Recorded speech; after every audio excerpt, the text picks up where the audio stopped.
सब देखने और सुनने वालों की खिदमत में मोहब्बत भरा सलाम। नाज़रीन, आज तक आपने ये जो पीर, मरीद, फ़कीर इनके किस्से जो सुने हैं, वो यहाँ तक थे कि किसी की औरत निकाल के लेके किसी के घर में चोरी कर ली, किसी के घर में डकैती डाल दी। पिछले दिनों मैंने एक वाक़या आपको सुनाया था, पीर साहब को इतने हमारे समझदार लोग हैं, घर में रखा हुआ था और वो 2 बहनों के साथ ही हम बिस्तरी करता रहा और दोनों को कहता रहा कि एक-दूसरे को नहीं बुलाना। मगर आज जो चीज़ आपके सामने लेके आया हूँ, मेरा ख़्याल आपके लिए भी ये शायद ब्रेकिंग न्यूज़ ही होगी। पहले नहीं इस तरह का वाक़या सुना होगा।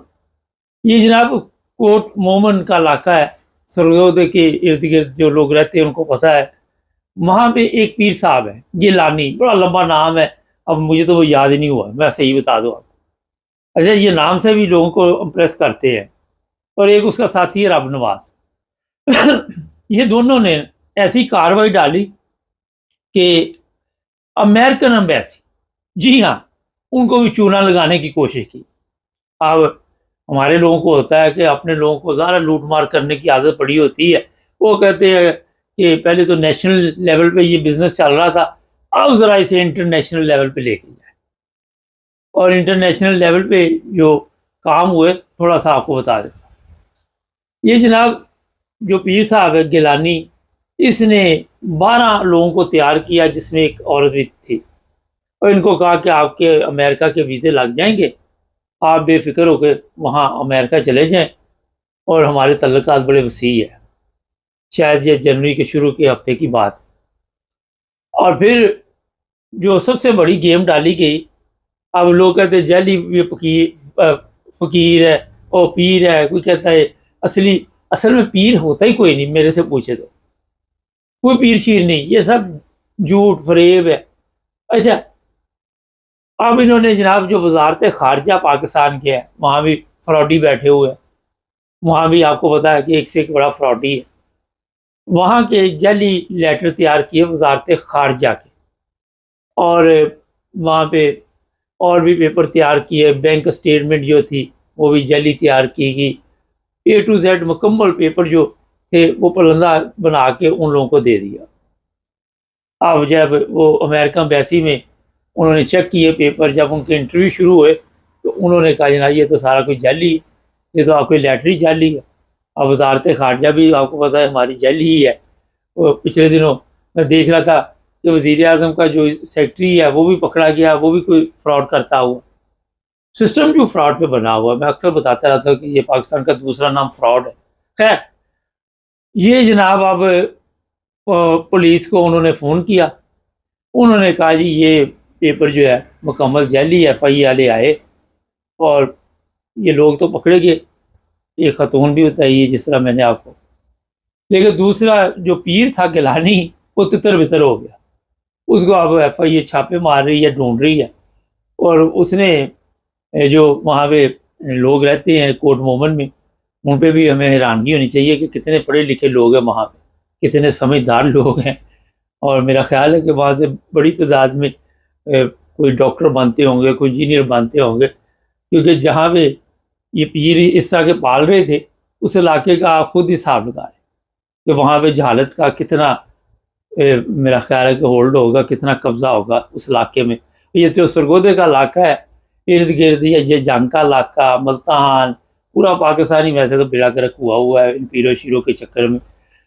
और फिर अब जी पीर साहब को पुलिस ढूँढ रही, एफआईआर पर पीर साहब भाग गए। ये हालत है।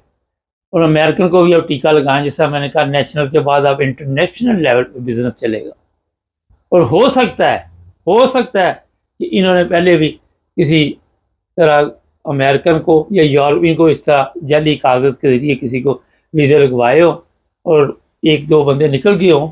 अगर जब इनकी इंक्वायरी होगी तो ये तो बाद में पता चलेगा ना। लेकिन हो नहीं सकता कि पहली दफ़ा ही 12 बंदों और इनसे पैसे कितने लिए, ये हमें बता दें। 50-50 लाख रुपए वसूल किए। ये जो 12 लोग हैं, इन्होंने 50 लाख भी दिए और ये जेल में भी जाएँगे और वहाँ पे अब इनके साथ क्या होगा, वो बाद की कहानी है। जैसे-जैसे खबर अपडेट होगी, वो आपको बताते रहेंगे। लेकिन ये मैं बता देता हूँ कि हमारे लोग बाज़ नहीं आएँगे। इस जहालत से हम निकल नहीं पाते। हमारी, क्योंकि ये आप कह सकते हैं कि हमारे खून में जहालत पाई गई है वहाँ पे, और लोगों में शऊर नहीं आया, लोगों में समझ नहीं आई। ये वो पीर तो पहली दफ़ा पकड़ा गया, जंड तो रोज़ वहाँ पकड़े जाते हैं, मगर फिर भी लोग जाके उनको पैसे देते हैं। वो मुल्क के हालात भी ऐसे के हैं। ये फरिश्तों छेड़ो ना मुझे, हम जहाँ के सताए हुए हैं। तो पाकिस्तान में तो यही हालत चल रही है। नाज़रीन, ये मैं बता देता हूँ कि जितने पाकिस्तान में पीर है, अभी कल कोई सेनेट में बिल पेश हुआ है, ये जो जादू टूना करते हैं, इनको ये मना किया जाएगा, 7 साल के लिए जेल भेजी जाएगी। अब जादू टूना तो आपके जरदारी साहब भी जादू टूने में चक्कर में पड़े हुए, वो डड्डू चार्जर भी अंडे घुमा रही थी। इमरान खान है वो भी, उसपे भी ये इल्ज़ामात है, उसकी बीवी के ऊपर भी इल्ज़ामात है। मैं देख रहा था, वो कहते हैं जी उसकी बीवी कुछ पढ़ती रहती है, वो जेल का हमला डर जाता है। अभी तक कई दफ़ा जेल के हमले में लोगों को तब्दील किया गया, और ज़हनी तौर पे हम ऐसे दिमाग हमारे चकरा चुके हैं, लोगों को इस तरह बेवकूफ़ बना दिया गया कि वो नफ्सियाती तौर पे अब कहते हैं हाँ, हाँ, ये है, कुछ ना कुछ है। ऐसे है तो सही, जादू-जूदू तो ये जो चोर, ये जो फ्रॉडी है, इनका चलता है। देख ले, जादू ही है ना कि आपके वोट जो है आपने जो डाले वो निकले ही नहीं, और जिसकी कम सीटें थी वो जेल में, वो इक़्तिदार में है, जिसकी ज़्यादा सीटें थी वो जेल में बैठा हुआ है। तो जादू चलता तो है हमारे मुल्क में, लेकिन ये है कि उस बंदे का चलता है जिसके पास ताकत है। ये जादू ही है ना कि मरियम का बेटा वहाँ पे वलीमे पे आना है, तो हमारे फील्ड मार्शल साहब ऐसे हाथ बांध के खड़े हैं और बड़े एहतराम के साथ। ये मुलाज़मत है इनकी, नवाज शरीफ की। जिस तरह वो तारुल कादरी ने कहा था कि ये जो फ़ौज है इसे पंजाब पुलिस बना देंगे, आपने उसके नज़ारे देख लिए। कई दफ़ा कई लोगों की बातें सच्ची होती है, इख्तलाफात अपनी जगह पे होते हैं, लेकिन क्या क्या कि गया जब कोई हक और सच की बात करके जाए, उसको ये नहीं आप झुठला नहीं सकते। आज देख ले, पुलिस वाले, ये फ़ौज वाले उनके बोर्ड लगाते हैं, उनके इश्तिहार लगाते हैं, उनकी तस्वीरें उठा के फ़ौज चल फिर रही है, सारा सिस्टम उन्होंने कंट्रोल कर लिया हुआ। तो जनाब ये हुस्न का कमाल है हमारे। तो मैं अक्सर बताता रहता हूँ कि कोई भी जगह है, कहीं भी आपने लूट मार करनी है, औरत को आगे करो, चाहे वो फील्ड मार्शल है, चाहे वो कोई है, चाहे वो पुलिस ऑफिसर है, सब उकड़ू उकड़ू हों। ये हालात हो गए हुए हैं। आप पुराने किस्से तो सुनते रहे, जनरल रानी के आधा पाकिस्तान गवा दिया, साहब बहादुर याशी में लगे हुए थे या। तो ये हमारी कमज़ोरी है। तो ये जो पीर आप बना के वहाँ पे बैठे होते, उस इलाके से पता चल जाता कि यहाँ पे कितनी जान। मैं कल भी फिर देख रहा था, बार-बार वही बातें करनी पड़ती है। पीर रांझा के मज़ार पे हाज़री लग रही है जी, नए जोड़े जा रहे, ओ खाना ख़राब हो, उनकी तो अपनी शादी नहीं हुई थी, उनका तो अपना बेड़ा गर्क हो गया। तो वहाँ पे जाके किस तरह आप ये जाके कहते हैं जी हमारी शादी कामयाब है। कोई मिट्टी उठा के लेके जा रहा है कब्रों से, कोई कुछ कर रहा है, और छोटे-छोटे बच्चे जो है उनको तैयार किया जा रहा है पीरी फ़कीरी के लिए। ज़बरदस्त कारोबार है, ये सोशल मीडिया पे अक्सर नज़र आते हैं। वो सीधे चलते जाते हैं, कोई 20, 30, 40, 50 मरीज़ साथ-साथ, और वो उनके रास्ते को आगे से सफाई कराते जाते हैं कि बंदा ना आए। जाली तरीका, किसी को आपने कोई गेम डालनी है तो कुछ ना कुछ तो अपने अंदर पहले पैदा करना पड़ता है। वैसे तो कोई भी नहीं देखता, आप अकेले जाएँ, कोई देखेगा नहीं। जब 40 बंदे साथ होंगे, तो 10-12 औरतें होंगी। ये मैं देख रहा था। अब मैं उस मज़हब उस फ़िरके की तरफ नहीं जाना चाहता, लेकिन ये धमालियाँ पड़ रही हैं, ये औरतें बाल खिलार के, वो मस्त मलांग चगी तई अली दा मलांग, कोई कुछ कह रहा है, कोई कुछ कर रहा है। इतनी सोशल मीडिया पे वीडियो चल रही है, शर्म आती। ना तो ये इस्लामी तालीम है, ना कोई इस्लाम का इससे लेना देना है। हमें अरसा दराज हो गया यूरोप में, ना कोई जादू ना कोई टूना, और मेहनत करनी पड़ती है अपनी तकदीर बदलने के लिए।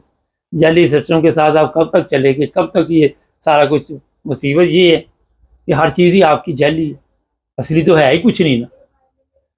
तो जनाब 50 लाख रुपया भी गया, जेल भी काटेंगे, और जूते भी पड़ेंगे, ज़िल्लत भी होगी, रुसवाई भी होगी, सोशल मीडिया की भी रौनक बने रहेंगे, आम मीडिया की रौनक भी बने रहेंगे। लेकिन उसके बावजूद जो मज़े की बात एंड पे है, वो ये है कि अकल फिर नहीं आनी, अकल से फिर भी पैदल। और आप देख रहे किस तरह इन पीरों ने पाकिस्तान की जो हालत की हुई है, किस तरह इन्होंने लोगों को वहाँ पे उनके दिमाग ख़राब किए हुए, किस तरह इन्होंने ठगबाजों ने लोगों को, ये नहीं कि पैसे लूटते हैं, औरतें, यशी।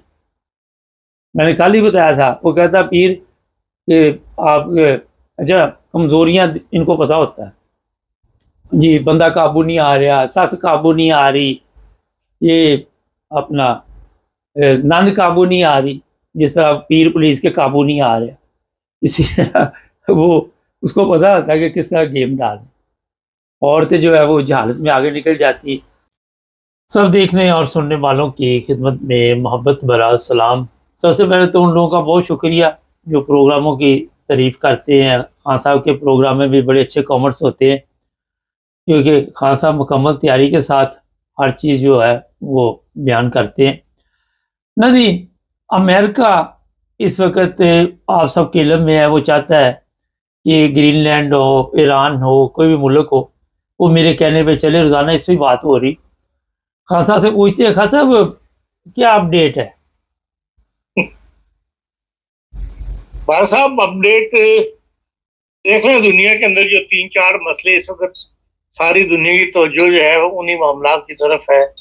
एक तो यूक्रेन है जहां पर बमबारी जो है बढ़ गई है। 182 हमले किए हैं, ड्रोन हमले रूस ने एक रात के अंदर ही। और जो वहाँ के सदर साहब हैं उन्होंने जो वीडियो लिंक खिताब किया उसमें बताया कि भाई हमारे पास इस वक्त 1 मिलियन आबादी जो है वो इस वक्त बगैर हीटिंग के, बगैर बिजली के, बगैर ही है। कैप के ऊपर इस कदर इन्होंने मतलब बमबारी की है। और टॉप के ब्लॉक्स जो है वो उन्होंने कहा कि हमारे पास जो वोरंग एरिया थे या रहायशी एरिया थे वहां पर बिजली पानी वगैरह जो है सिस्टम जो है बिल्कुल है। और नजर यही आ रहा है कि जो दुनिया की तवज्जो इस वक्त ग्रीनलैंड वगैरह की तरफ है, यूरोपीय यूनियन ट्रंप साहब के साथ लड़ रही है, तो वो इससे फायदा उठा के उनका सारा प्लान जो था वो 28 का थी वो तो पीछे रह गया। और वो ज्यादा से ज्यादा पुतिन साहब इस हालात से फायदा उठा के अब कैफ की तरफ उनकी तवज्जो सारी हो गई है, दारुल हुकूमत की तरफ, कि वहां से लोग स्प्रेड हो जाएं। और कई हजार दुनिया जो है वो छोड़ के दूसरे शहरों की तरफ निकल गई है।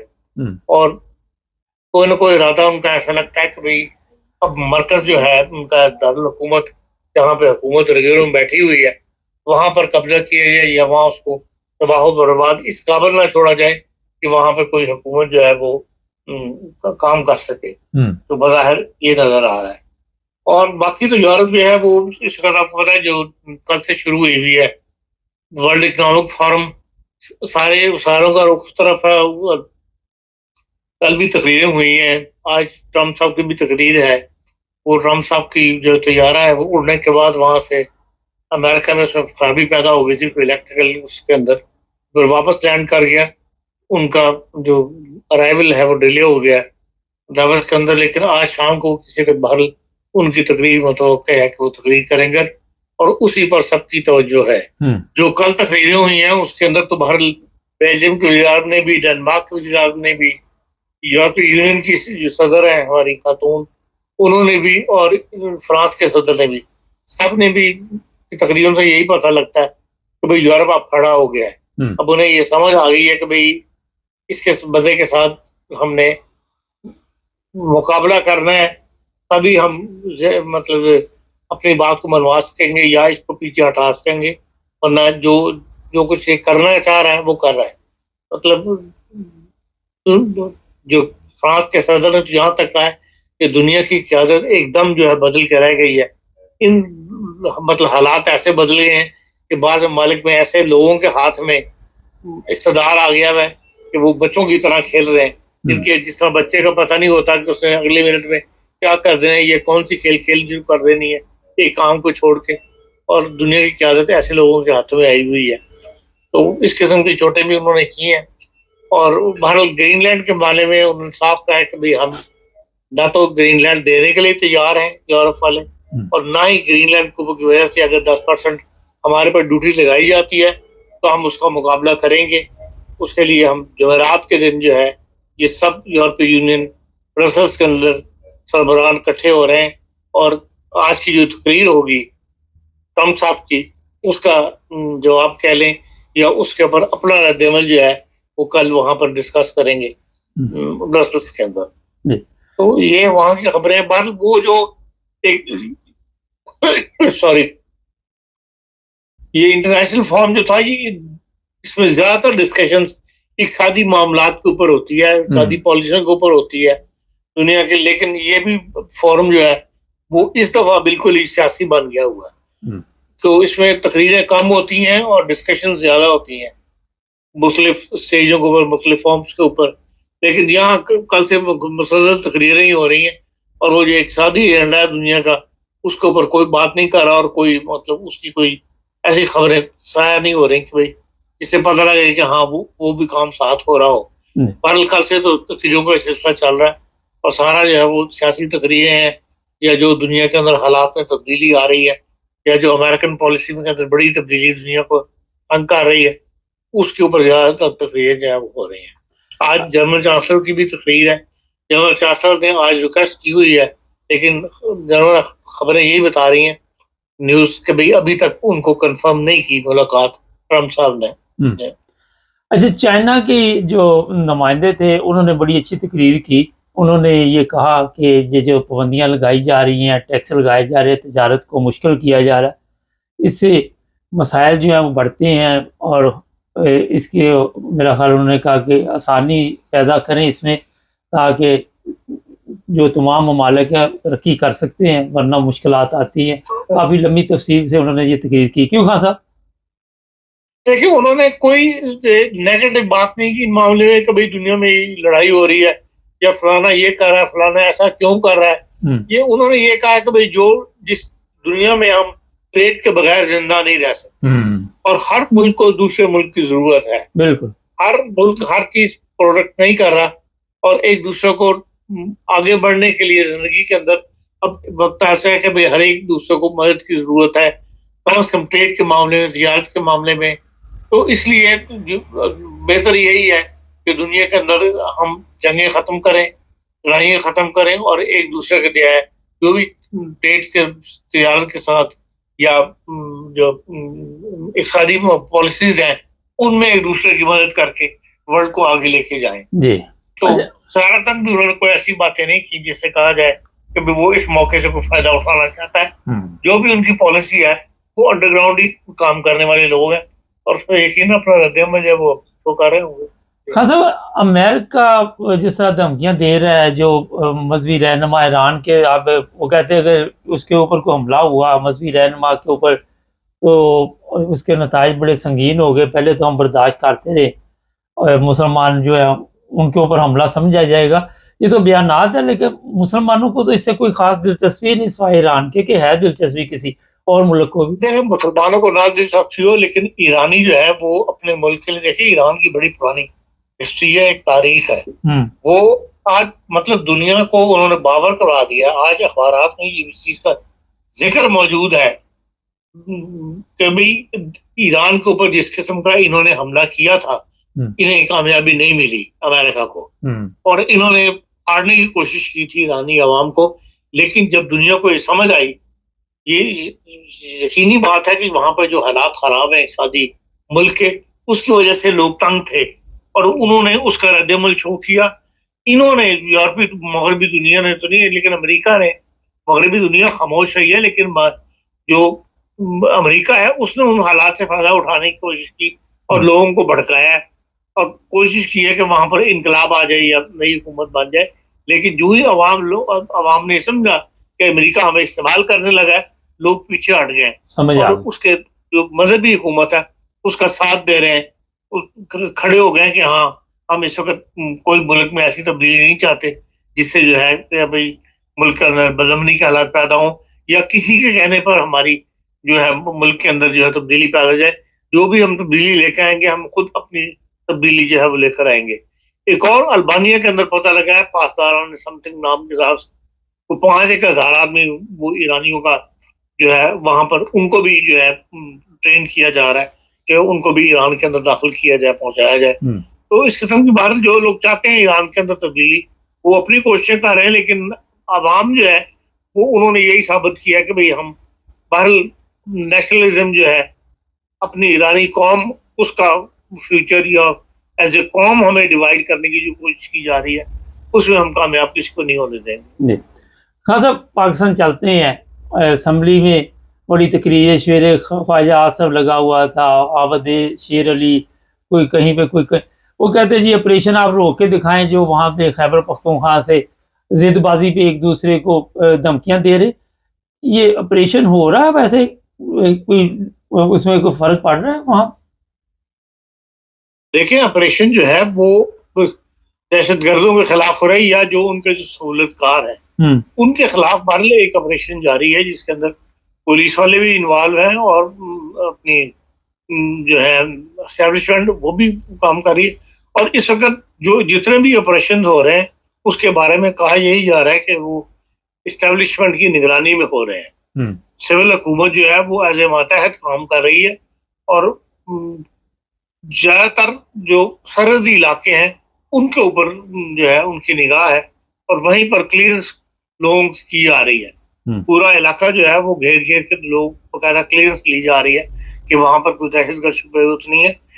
उसकी तशहीर नहीं की जा रही लेकिन ये खबरें मौजूद हैं इंटरनेशनल प्रेस के ऊपर भी कि भाई उस इलाके के अंदर जो है थॉरली चेकिंग का काम जो है वो किया जा रहा है इस वक्त। जी खान साहब, एक वीडियो मेरे पास है, मैं वैसे ही एक सवाल करने लगा हूँ कि मौलवी लैंड में लगे हुए हैं, वो 25-25 हज़ार रुपये का जो उन्होंने वहाँ पे उनको कहा कि आपको मिलेंगे, तो लोग ये कह रहे जी मौलवियों को भी अब लैंड में लगा दिया गवर्नमेंट ने, और ये मदरसे जो है ये दीनी सिस्टम जो है ये भी खरीद लिया गया 25-25 हज़ार में। तो मौलवी तो पहले बड़ी इज्जत की ज़िंदगी गुजार रहे थे, आप देख रहे हैं कि आइंदा आने वाले दिनों में जिस तरह आवाम खज्जल खराब हो रही है अब ये भी होंगे? देखें उलमा की तादाद दो हिस्सों में बटी हुई है। एक तो वो लोग हैं जो बाकायदा मुनज़्ज़म है, किसी न किसी मदरसे की जो ऑर्गेनाइजेशन बनी है उनके साथ है, और कुछ लोग ऐसे हैं जैसे कि तरीके ये थे आपके तरीके लबैक वाले हैं। इस किस्म की बहुत सारी ऑर्गेनाइजेशन छोटे पैमाने की मौजूद है जिन मौलवियों का पुरसाने हाल कोई नहीं। उनको जुमेरात के दिन माइक खोल के बाकायदा गांव में ऐलान करके चंदा मांगना पड़ता है कि भाई हमें कुछ दो। तो उनके जबाने बंद करने के लिए और वही लोग जो हैं उन्हीं को फिर ताकतें इस्तेमाल करती हैं अपने काम के लिए। उनकी जबानें बंद करने के लिए हुकूमत ने ये 25-30 हज़ार रुपए देने शुरू किए हैं और उनकी जो मतलब एक सिस्टम बनाने में वक्त लगेगा। अब जब महीना शुरू हो जाए तो पैसे तो देने पड़ेंगे। अब जाए उनके अकाउंट खोलेंगे, उनको रजिस्टर किया जाएगा, लेकिन अभी सारे दस तो बहरहाल उनको जब कह दिया तो एक रकम तो देनी पड़ेगी। तो उसको देने के लिए लाइनें लग रही हैं और लाइनों से लोग लिए जा रहा है, लेकिन ये सिस्टम ऐसा चल नहीं सकता। उसके लिए लाजमी कोई ना कोई एक अथॉरिटी बनानी पड़ेगी, औकाफ के सपुर्द करना पड़ेगा या मजहबी अमूर के सपुर्द करना पड़ेगा। कोई ना कोई एक सिस्टम बना के फिर जो है बंदे को उसके बैंक अकाउंट में ये कहीं देना पड़ेगा, वरना तो ये चीज हुकूमत की बदनामी का बायस बन जाएगी।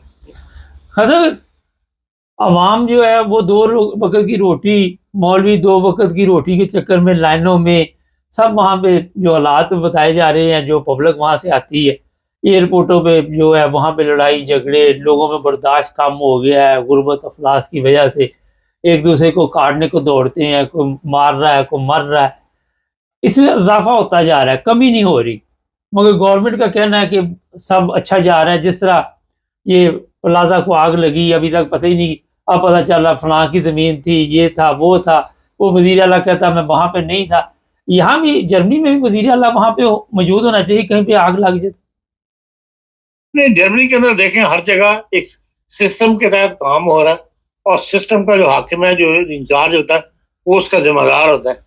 यहाँ इस किस्म की जो है ना भागदौड़ अफसर आला तक वो जरूरत पेश नहीं आती, इसलिए कि यहाँ पे ग्राउंड जमीन से जो बल्दियाती सिस्टम कायम है, हर इलाके का आदमी जो है वो उसके लिए रिस्पॉन्सिबल है और वो जिम्मेदारी से लोग काम कर रहे हैं। एक लंबे अरसे से इनमें जमहूरियत जो है वो जड़ पकड़ चुकी है। बल्दियाती निज़ाम यहाँ का बड़ा स्ट्रॉन्ग है। हमारे यहाँ क्योंकि बल्दियाती निज़ाम है ही नहीं, कभी चले नहीं दिया, कभी 2-4 साल के लिए बन गया तो बन गया। ये सारे काम जो होते हैं ये बल्दियाती के तहत, बल्दियाती निज़ाम के तहत आते हैं, ये बल्दिया के तहत आते हैं। और वो जो हम टोटली उसमें फेल है, इसलिए हमारे प्रॉब्लम जो है वो इस किस्म के ज़्यादा हमें फेस करने पड़ते हैं।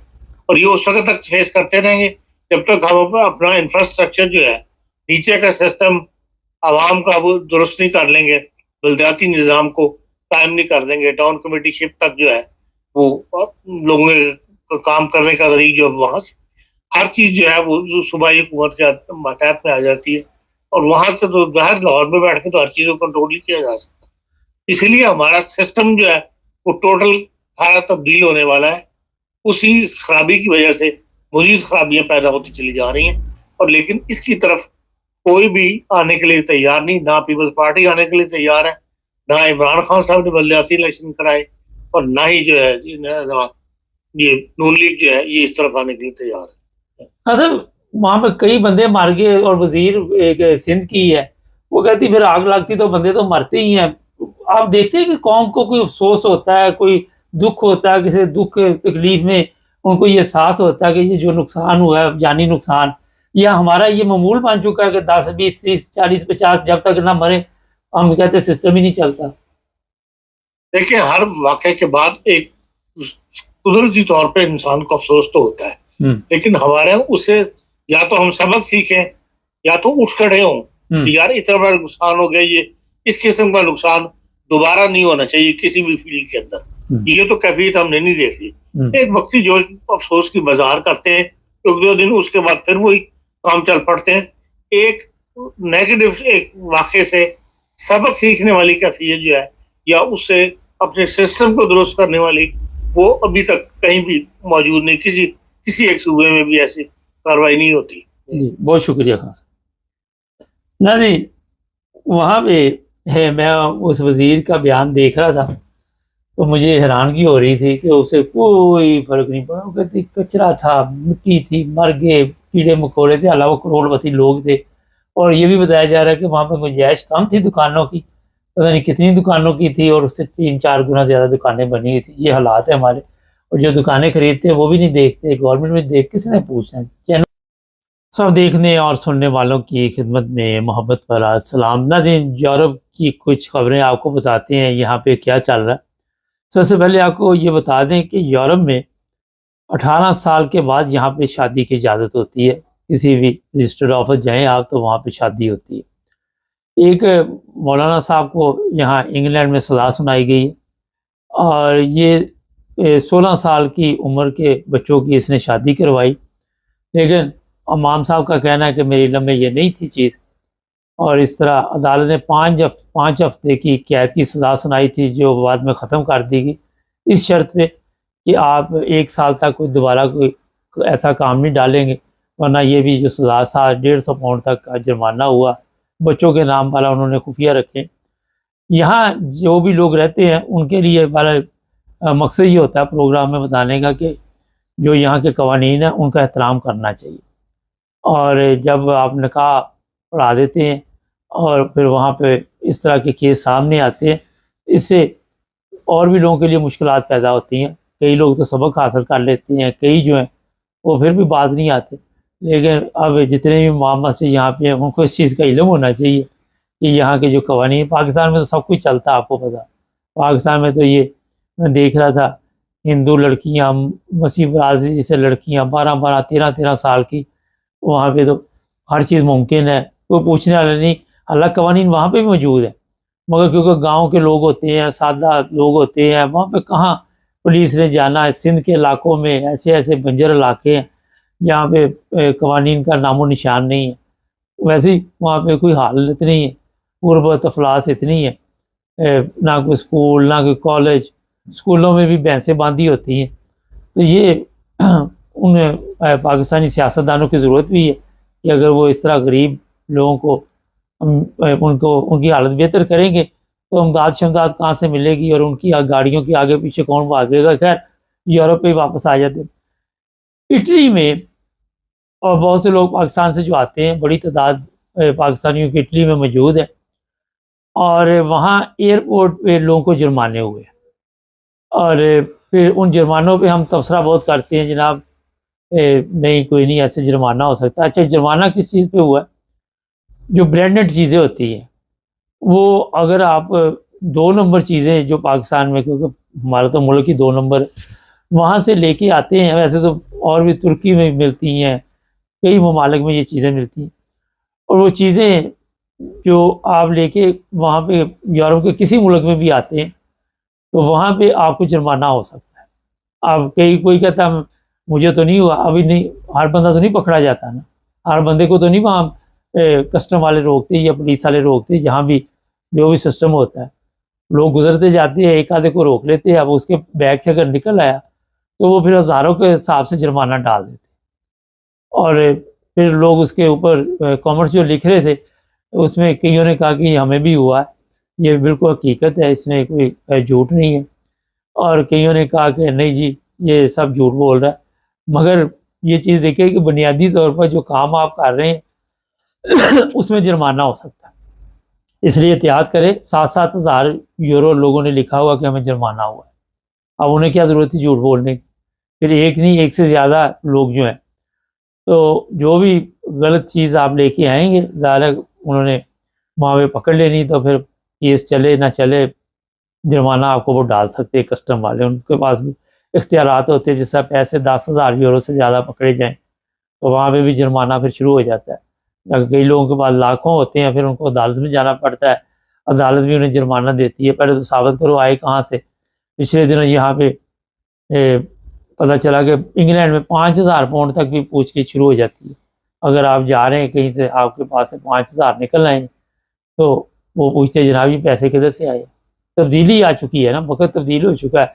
आपने देखा इंग्लैंड में हर जगह पे पहले 5-5 बैंक होते थे, अब मुख्तलिफ जगह पे जाना पड़ता है, जहाँ सिर्फ उन्होंने ब्रांचें बनाई हुई हैं, लोकल नहीं आपको मिलती, बहुत कम मिलती, या पोस्ट ऑफिस के ज़रिए आप सिस्टम चलाते हैं। तो हर चीज़ तब्दील हो रही है। इसी तरह जर्मनी है, वहाँ 10,000 यूरो तक, या यूरोप में, वो भी आपको ये साबित करना पड़ता है कि ये पैसे कहाँ से आए। तो ये जो लोग इस तरह के काम करते हैं होते तो गैर कानूनी, मगर सारे पकड़े नहीं जाते। जो खिड़की में आ जाए फिर उसकी शामत आती है ना, हर बंदे की शामत तो नहीं आती। वो याद होगी आपको गेम कोकला छिपा के जुमेरात आई है, तो जो आगे पीछे देखे उसकी शामत आई है। एक आधे की शामत आती है, लेकिन सबक दूसरों को भी सीखना चाहिए। नहीं, 2-3 दिन पहले एक ऐसा वाक़या पेश आया, और बदकिस्मती से इसे आप कह सकते हैं कि हमारे मुसलमान ममालिक जो हैं वहाँ पे इस तरह होता है कि तुर्की एयरपोर्ट, इंटरनेशनल एयरपोर्ट पे पाकिस्तान लाहौर से प्लेन आया, प्लेन लेट हो गया, आगे वाला प्लेन पकड़ना था किसी ने, ख़तून थी, और वो वहाँ पे अब जब अमले को पूछा कि वो तो ज़रा गेट नंबर बताइए, तो उसने कहा जी आप हमारे साथ चलें। तो वहाँ पे आपने देखा वो ट्रॉली चल रही होती है, रिक्शे मिक्शे, उन्होंने कहा जी हम आपको छोड़ देते हैं तो 50 यूरो लेंगे। खतून ने कहा जी 50 यूरो किस चीज़ के? उन्होंने कहा नहीं जी ये एयरपोर्ट में हमें ऑर्डर है ऊपर से, और सिर्फ या फिर कोई मजदूर हो तो उसको हम लेके जाते हैं। ये फ्रॉड है। और मैं आपको बताऊं, कोई वहाँ पे किसी एयरपोर्ट, इंटरनेशनल एयरपोर्ट पाकिस्तान को छोड़ दें, क्योंकि वहाँ तो सब कुछ चलता है, आपसे वो ज़बरदस्ती पैसे नहीं ले सकते। और इस चीज़ के कि आपको जी ये हम सहूलत दे रहे हैं, और इसके लिए जब मैंने पता किया तो पता चला कि और लोगों से भी पैसे लिए जाते हैं, लोग परेशान होते हैं, प्लेन लेट हुआ। पहली चीज़ तो ये है कि प्लेन लेट हो गया तो आप इंतज़ार कर लें, कोई भाग दौड़ टेंशन लेने की ज़रूरत नहीं। वहाँ पे जहाँ पाकिस्तान से प्लेन आते हैं काफ़ी वक्त लगता है दूसरे गेट तक जाने पे, जहाँ से यूरोपियन प्लेन चलते हैं। तो अगर प्लेन किसी वजह से टेंशन में गुजर भी गया, वो उनकी प्रॉब्लम है, वो जहाज़ों की प्रॉब्लम है कि वो लेट आपको पहुँचा रहे हैं, आपका वो प्रॉब्लम नहीं है, तो अगले प्लेन पे आ जाए। तो अब ये हो है कि मैं भी कोशिश करूँगा आज कि वहाँ जो इस्तांबुल एयरपोर्ट है वहाँ पे एक ईमेल करवाई जाए, वो टिकट की मैंने कॉपी शॉपी सब मंगवाई है, और उन्हें ये तवज्जो दिलाई जाए कि यहाँ पे ये फ्रॉड हो रहा है। और यहाँ यूरोप में एक ज़िंदगी गुजार ली हमने, मुसलमान ममालिक में ट्रैवल करते रहते हैं, ये नहीं कि यहीं पे ही है, लेकिन कभी ऐसा वाक़या पेश नहीं आया। 40 साल हो गए सफ़र में निकले हुए, मुझे अफसोस भी हुआ इस चीज़ का। बात 50 यूरो की नहीं है, मगर कितने लोगों को वो इस तरह लूटते हैं। इस्तांबुल की ये बात, कभी भी कोई पैसे मांगे उसकी तस्वीर खींचें और देखें ना उसकी कोई रसीद ना ले ना देन, वो खतून ने अपने जेब में डाल ली, तो इस तरह वो दिहाड़ी लगाते हैं। किसी ने रिपोर्ट ही नहीं की आज तक। तो ये भी जेहन में रखे। अच्छा, फिर वो हुआ ये कि वो भाग के प्लेन पकड़ लिया, लेकिन वो सामान नहीं आया। बाद में सामान ना आने की वजह से फिर 1.5-2 घंटे एयरपोर्ट पे आगे जाके भी खज्जल खराबी हुई। उसके बाद उन्होंने कहा जी शाम की फ़्लाइट पे आएगा, जो 2 घंटे बाद आ रही। तो 2 घंटे बाद उनका फ़ोन आ गया कि हाँ जी सामान आ गया, ले जाओ। इन्होंने कहा जी हम तो लेने नहीं आ सकते, ये यूरोप में। वो फिर घर छोड़ के गए सामान। उन्होंने कहा जी नीचे आ जाएँ, आपका सामान आ गया, ऊपर आपने खुद लेके जाए। ये चीज़ें इसलिए मैं बता रहा हूँ कि लोगों को पता रहे, इन्फॉर्मेशन रहे कि अगर कोई ऐसी बात हो जाए तो ये एयरलाइन की ड्यूटी है कि वो आपका सामान आपके घर पे पहुँचाए। ये आपका नहीं है कि आप वहाँ पे बैठे रहें या वहाँ पे दोबारा आएँ दूर से। ये उनका मसला होता है कि वो आपका सामान जैसे भी हो वो आपको ये सहूलत देते हैं। ये तुर्किश एयरलाइन की बात कर रहा हूँ, यूरोपियन भी ऐसे ही है। वो घरों में पहुँचा के जाते हैं, कस्टम वगैरह वाले चेक कर लेते हैं, वो मशीनों से गुज़ार के जो उनकी कार्रवाई होती है। लेकिन ये जो एयरपोर्टों पे मामलात हैं उस पर इसलिए हम तवज्जो आपकी दिलाते रहते हैं कि बेशुमार दुनिया जो तुर्किश एयरलाइन पे अब सफ़र करती है, और वो भी आपको पता होना चाहिए कि इस तरह ये गैर कानूनी तौर पे जो लोग फ़ायदा उठाना चाहते हैं उसी वक्त उनकी रिपोर्ट करनी चाहिए। कोशिश करें उनकी वीडियो बनाएं, उनकी तस्वीरें खींचें, जो भी आपके पास सहूलत है उसको ज़रा सा डराएंगे तो वैसे ही वो डर जाते हैं लोग। दूसरी बात ये है कि इसमें जो एक पॉइंट वाली बात नोट करें, हम लोग हैं सुस्त। जब हमको पता है कि ये गेट जो है काफ़ी दूर है, काफ़ी फासले पे है, तो आप वहाँ पे ये बाकायदा तौर पर जब अपनी टिकट कन्फर्म करते हैं तो व्हील चेयर बुक करें और वो आपको वहाँ से ले जाती है। मिट्टी पाए 50 साल उम्र है, 60 साल उम्र है, लेकिन ये सहूलत आपको मिल जाती है। वो चेयर पे नहीं ले, ट्राली पे लेके जाते हैं आपको। मगर वहाँ पे ये भी एक होता है कि जब तक आपने रजिस्ट्रेशन नहीं कराई वो उठा नहीं सकते। ये भी एक पॉइंट की बात है। पहले आपको रजिस्ट्रेशन जाके करवानी पड़ती है, फिर वो आपको लेके जाते हैं। तो ऑनलाइन जब ये चीज़ें करें, इस चीज़ का ख्याल रखें। खाना है, फ़र्ज़ करिए चाइनीज़ एयरलाइन पे दुनिया बड़ी सफ़र करती है, सस्ती एयरलाइन है। यहाँ से ऑस्ट्रेलिया तक की टिकट 700 की मिल रही है सुना है, लेकिन वो तो मुख्तलिफ वक़्त होते हैं, कभी कीमत कम होती है कभी ज़्यादा। तो वहाँ भी जब आपने अपना टिकट या बोर्डिंग कन्फर्म करना तो वहाँ पे आपने अपना लिखना कि हम हलाल खाना खाते हैं, और फिर वो आपको वही हलाल खाना देंगे। ये चीज़ें कई लोग होते हैं नए जिनको इन चीज़ों का इल्म नहीं होता और वो फिर अपना नुकसान कर बैठते हैं। तो जनाब, जो भी हमारे प्रोग्राम होते हैं उनका मकसद यही होता है कि ये मैं पिछले दिन जो प्रोग्राम किया था कि जर्मनी में लोग पकड़े गए हैं जो दूसरे ममालिक में गए थे, वो लोगों ने बड़ी तारीफ़ की है। हम टिकटॉक पे वैसे बहुत कम प्रोग्राम जो अपलोड करते हैं, लेकिन इक्का दुक्का करते रहते हैं क्योंकि लोगों को पता चले कि हमारा चैनल यूट्यूब जो है वो फिर मुकम्मल प्रोग्राम वहाँ पे भी देख सकते हैं। तो वहाँ पे हज़ारों लोगों ने वो प्रोग्राम देखा और कहा कि ये आपने अच्छा किया कि इस तरह का प्रोग्राम करके हमें बता दिए। तो मकसद ये होता है कि क्योंकि हमने प्रोग्राम का नाम भी ये रखा हुआ कि या रजवी बच, तो आपको बचना चाहिए। हमारा इस रोले गोले में हमारे चैनल को सब्सक्राइब करना